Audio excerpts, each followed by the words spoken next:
Dzień dobry Państwu, pozdrowienia z Dar es Salaam. Ciekawy jestem, czy to będzie dobrze słychać, bo jest trochę wiatru, ale mam nadzieję, że nie będzie najgorzej. Nie chcę tego wszystkiego robić dla Was jakoś tak na sztywno, tylko tam, gdzie jest cisza i spokój, trochę wiatru niestety jest, ale to wygląda bardziej po ludzku i normalnie, tak jak życie wygląda. Co Wam chciałem powiedzieć, za nami bardzo, bardzo ciężki tydzień, chyba najcięższy tydzień, jaki tutaj mieliśmy, jaki tu przeżyliśmy, odkąd jesteśmy. Wyobraźcie sobie, że w ostatnią sobotę wstaję rano, no cóż wtedy się robi, wstaje się rano, to się jako pierwsze idzie się wziąć prysznic, żeby się odświeżyć. No tak, idę do łazienki, otwieram wodę, woda nie leci, no tak, no i to, tak jest. Pewnie jest ten zbiornik wodny pusty, więc poszedłem na zewnątrz. Odkręciłem zawór, żeby naleciała z powrotem woda, bo ten zbiornik napełniamy mniej więcej raz na tydzień. Tak jest taniej po prostu. Tak nam wytłumaczono, dlatego tak robimy. Puściłem wodę, poszedłem sobie zapalić papierocha, zrobiłem kawę, chcę wziąć prysznic, woda nie leci. Czekamy następną godzinę, woda nie leci. No dobra, więc telefonujemy do naszych tych ludzi, którzy wynajmują nam ten dom. Pytamy się, będą zaraz sprawdzać, co się dzieje. No dobra, no to oni tam telefonują do tego zakładu, który zajmuje się zaopatrywaniem nas w wodę. I co się okazuje, jest ogromna awaria na całą dzielnicę, gdzie mieszka przynajmniej kilkadziesiąt tysięcy ludzi. Jakaś wielka rura na długim odcinku została z obsuniętą się ziemią kompletnie zniszczona. No to wyobraźcie sobie, że w takim klimacie, w takich temperaturach zostajecie bez wody. Co Wam pozostaje? Modlić się chyba do Boga, kiedy ta woda pojawi się z powrotem. My przeżyliśmy bez wody w sumie, nie w tym sensie, że bez wody, ale bez wody do mycia się, do mycia naczyń i tak dalej. Musieliśmy przeżyć i przeżyliśmy 6 dni. To była naprawdę w pewnym sensie gehenna, bo w takim klimacie jak tutaj to jest naprawdę ciężko. I jak to wygląda? Wody do picia, no nie ma problemu, idzie się do sklepu, kupuje się butelki, czy tam 1,5 litrowe, czy 10-litrowe, to jest nie żaden problem. Problem zaczyna się wtedy, kiedy chcesz wziąć natrysk. Tutaj bez higieny osobistej, bez brania natrysku przynajmniej 2 razy dziennie jest ciężko wytrzymać. Gdziekolwiek wyjdziesz na spacer albo coś załatwić, wrócisz do domu, jesteś po prostu totalnie spocony i wtedy najlepiej wziąć przez 30 sekund albo przez 1 minutę prysznic i z powrotem wszystko jest ok. I my bez tego zostaliśmy. Szczęście w nieszczęściu. Mamy teraz ten czas deszczu i bardzo często pada. No i co w związku z tym? Może to brzmi śmiesznie, ale kąpaliśmy się po prostu w deszczu. Mamy to szczęśliwe położenie, że nasz dom jest otoczony wysokim murem na około 2 metry wysokości i po prostu czekaliśmy na deszcz. To Wam nagrałem też i to w tym filmie będzie potem Wam też pokazane, żebyście zobaczyli, jak to wygląda naprawdę. Jak tylko się pojawiał deszcz, biegliśmy na zewnątrz z ręcznikami, z szamponem i jakimś tam mydłem i po prostu kąpaliśmy się w deszczu. I tak to wyglądało przez 6 dni, ale to jest naprawdę bardzo męczące. Nie czujesz się po prostu wtedy świeżo i czysto, no ale przeżyć to trzeba. Teraz przerwę na chwilę moje opowieści dziwnej treści o braku wody, bo mam też na to trochę dowodów zebranych w postaci materiałów, wideo. Teraz Wam to zaprezentuję, żebyście zobaczyli, pewnie się dobrze pośmiali, jak kąpię się w strugach deszczu, a potem wrócimy z powrotem dokończyć ten temat. Dlatego naprawdę miłego oglądania kąpieli i całej sytuacji, która działa się jeszcze kilka dni temu. Wracamy zaraz do tematu. Dobrej zabawy. Dobry wieczór. Mamy nowy problem. Od 2 dni nie mamy wody. Pękła wielka rura gdzieś niedaleko nas. Całe osiedle od 2 dni nie ma wody. I to nie wygląda tak, jak jesteśmy przyzwyczajeni w Europie, że przychodzi wielka brygada i usuwają awarię i ta woda w ciągu maksymalnie 24 godzin przyjdzie z powrotem. Tutaj nie wiadomo, kiedy będziemy mieć z powrotem wodę. Napełniamy w tej chwili takie 10-litrowe butelki wodą z deszczu. Na szczęście pada. To możemy mieć wodę do spłukiwania toalety.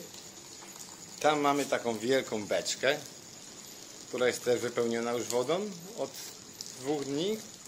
Dzięki deszczowi, który pada. I tak to wygląda.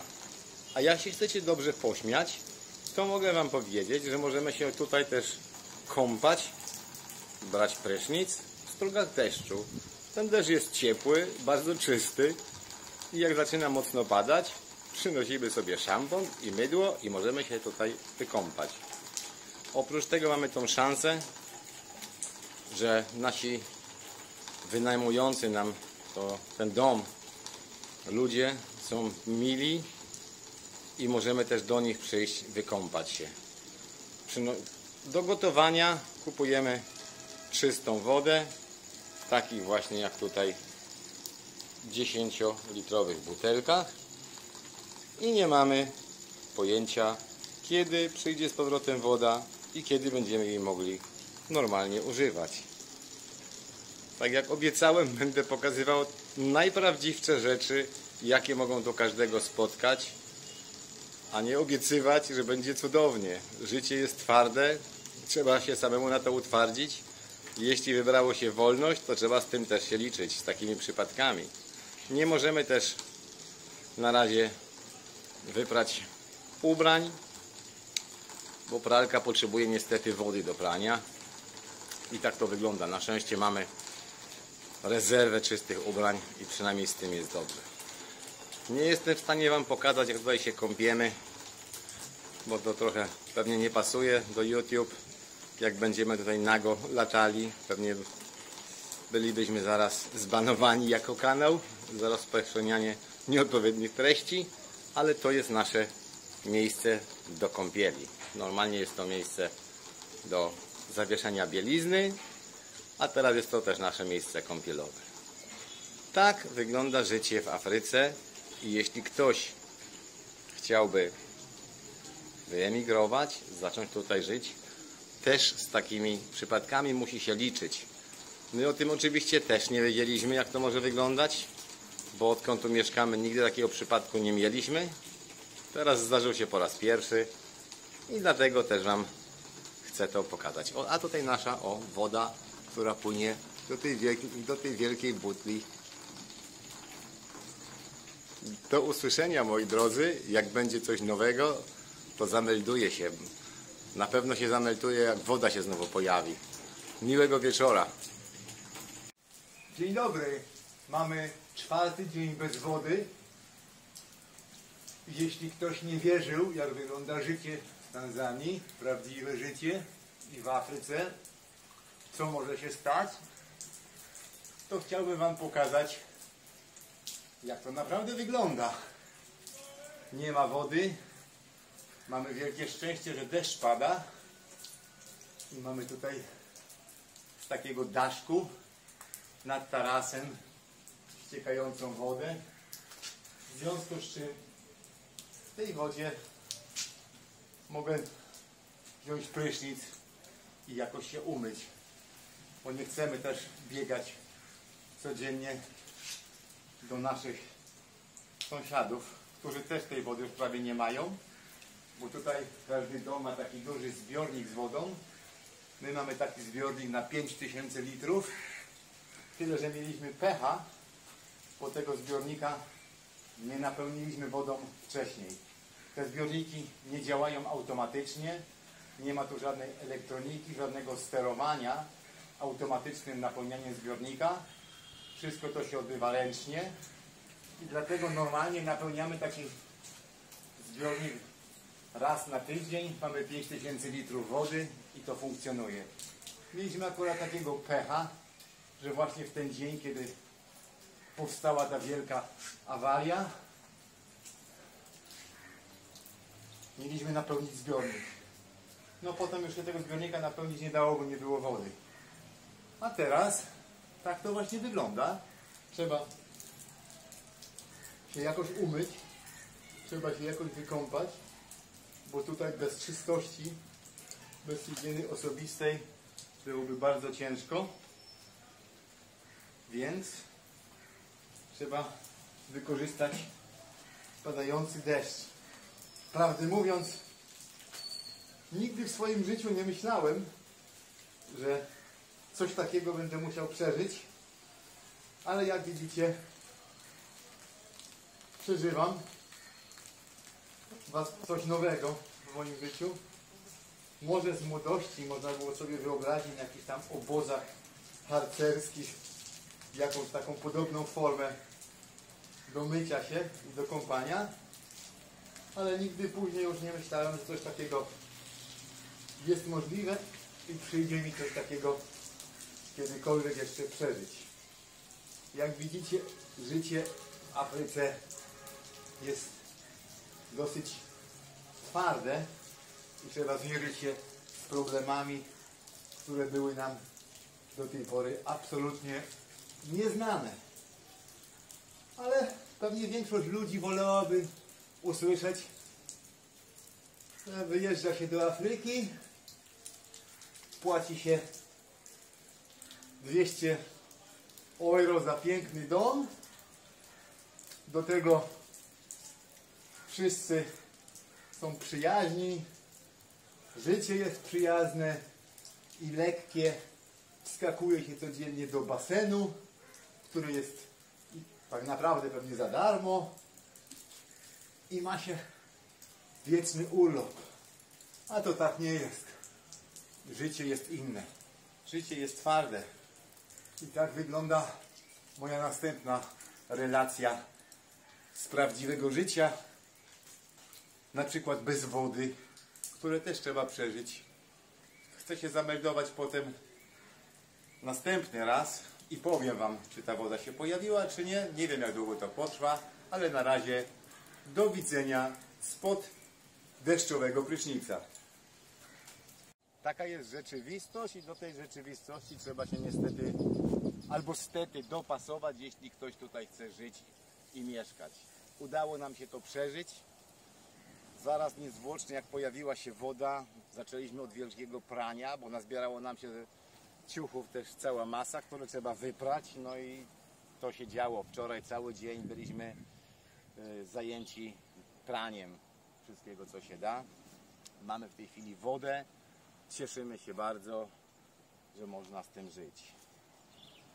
No, to taki epilog z naszego życia. Jak mówiłem, tutaj się takich rzeczy, które są dla nas nieznanych, takich rzeczy może się zdarzyć bez liku w ciągu tygodnia, w ciągu jednego dnia, coś, na co jesteś nieprzygotowany. Aha, co wam chciałem jeszcze powiedzieć, a propos tej wody.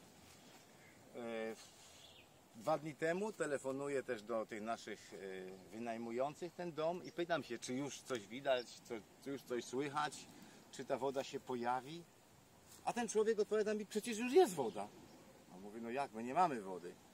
No tak, no więc ustaliliśmy, dobra, biorę to pokrętło do tego głównego zaworu z wodą, bo to mamy też w domu, żeby ktoś nam tego nie zakręcił, bo ten zawór znajduje się na zewnątrz, od naszego domu około 50 metrów. Biegnę tam, patrzę na ten licznik, woda się nie kręci się, nie ma wody. Wziąłem to pokrętło, włożyłem, odkręcam, woda leci. No tak. I okazuje się, że od 2 dni mamy wodę, o czym nikt nie wiemy. Ta grupa tych fundis, która naprawiała wszystko, w całej okolicy pozakręcali te wszystkie zawory na licznikach do wszystkich mieszkańców, ale potem nie odkręcili tego i nikogo nie poinformowali. Ja dopiero poinformowałem mieszkańców, którzy są tam w naszym bliskim sąsiedztwie, że od 2 dni mamy wodę. No rzeczywistość, ludzie, taka jest rzeczywistość. To jest to, o czym mówiłem. Wielka różnica w mentalności. Tu nie wpadnie nikomu do głowy, aby ludzi powiadomić, że woda jest z powrotem, a już tym bardziej jakiś tam zawór, jeśli on jest zakręcony, odkręcić. Po co? Możemy sobie przyjść sami i tego szukać. A że na przykład możemy zostać bez wody na następne 5 dni, bo nikt nam tego nie powie, to jest też dobrze. Tak wygląda życie w Afryce. Jest ładnie, jest pięknie, ale pewne uwarunkowania są totalnie inne, A jeśli ktoś chce, to proszę bardzo, tam sobie może zamieszkać w takim ogromnym domu. Ten tak dwa stoją obok siebie. Trzeci pewnie